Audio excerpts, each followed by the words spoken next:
I really enjoyed my extensive interview with Doug. What I learned with Doug is that he supports many worthy causes. Many, many worthy causes. He really throws his weight behind this one. He believes that everybody, everyone, every single one of us should have free access to gravity. I mean, and if you think about it, if you think, well, I don't really see people who are gravity deprived, that's because you're not walking around looking up.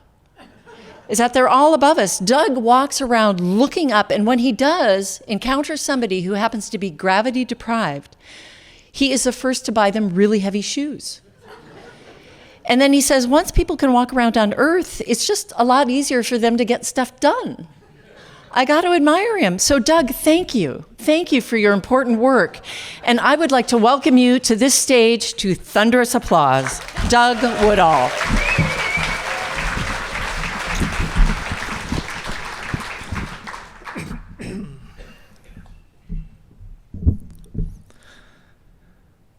I'm standing on the back patio of the Oak and Bucket restaurant. I'm with the owner and my dad's good friend, Chuck Davis. I'm 16, and this is my first day at my first job. I'm a dishwasher. My dad got me the job, and then he acted like he did me a favor, but my dad knows I hate washing dishes. Chuck has 10 plates of different dishes from the menu, and he's setting them down on the planks of the patio, and he says, before 7 o'clock every night, the kitchen will have these same dishes prepared. It is your job to come out here and set them down like this. No earlier than 7, no later than 7. I don't understand, so I just say, yes, sir. Then Chuck says, you'll think this is crazy, but it's for the squirrels. They want their food on clean plates, they want it hot, and they want it served at 7 o'clock exactly. I can't believe my luck. I have always loved squirrels. When I was 10 years old, I wanted to share my bedroom with a dozen squirrels, and I can see that Chuck and I are two peas in a squirrel-loving pod. I will do anything for Chuck. I will even wash dishes. My dad's joke, getting me a job as a dishwasher, is meaningless now. For 3 weeks, I do my job perfectly. But there's this one night when Chuck is off, but still, I want to make him proud of me. So I take just a few extra minutes to wash all the dishes on the sidebar, causing me to set the plates out at 7:10 p.m., a mere 10 minutes late. Fast forward to 11 p.m., I'm back out on the patio to collect the plates, and I find they are shattered, and the food is scattered everywhere. A rustling in the bushes make me turn my head, and that's when I see a horde of squirrels coming my way like a furry tornado. They knock me to the ground, they dig their little claws into my arms and my legs, and they start hauling me to the back door of the restaurant. The staff inside, the waiters and the cooks, they see what's happening. They come outside to help, but the squirrels are relentless. They push them inside, they haul me in, they slam the door and bar it. A plunky little squirrel, I'm going to call him Whisker Whirlwind, bounds up on one of the counters, and he starts tossing pots and pans like confetti. Some squirrels, a squad of squirrels, finds the flour and they bomb the restaurant. If this were a cooking show, we would be champions of kitchen disaster, squirrel edition. Next, the squirrels take after the waiters.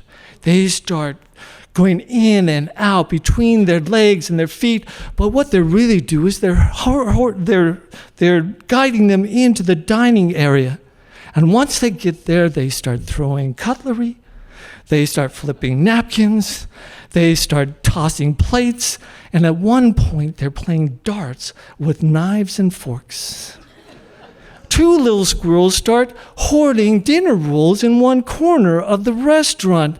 One waiter steps on a roll, falls backward, and upsets 3 tables. That's when I see a little squirrel filming everything with a tiny camera. And he's posting it to TikTok with a caption, "When dinner is late, squirrels rule, hashtag no treaty, no truce. I don't understand."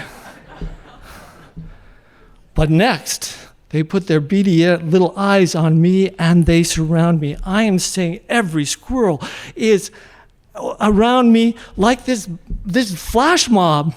They are chattering away and they start mimicking my every movement with this uncanny precision. Then one squirrel has a megaphone and he starts squeaking in it in this rapid fire way. And somehow I understand him. He is saying, "Dance for us, dishwasher boy, dance for us." The other squirrels chime in with their mocking chorus echoing in my ear, and as I'm dancing for them, I can't help but laugh at the ridiculousness of this situation. Here I am, a 16-year-old squirrel-loving dishwasher being outwitted by a bunch of squirrels. The night drags on. Eventually, the squirrels get tired of their antics. They retreat outside, leaving the restaurant in shambles. There are knives and forks stuck in the walls. There are plates that are broken. There is flour on every surface. The crew is nursing their wounds, both their physical and emotional wounds. And before we can recover, Chuck arrives to open the restaurant for the breakfast crowd. He comes inside, he sees the chaos and the wreckage, and his face turns a shade of red that I didn't think was possible. He says, "What happened here?"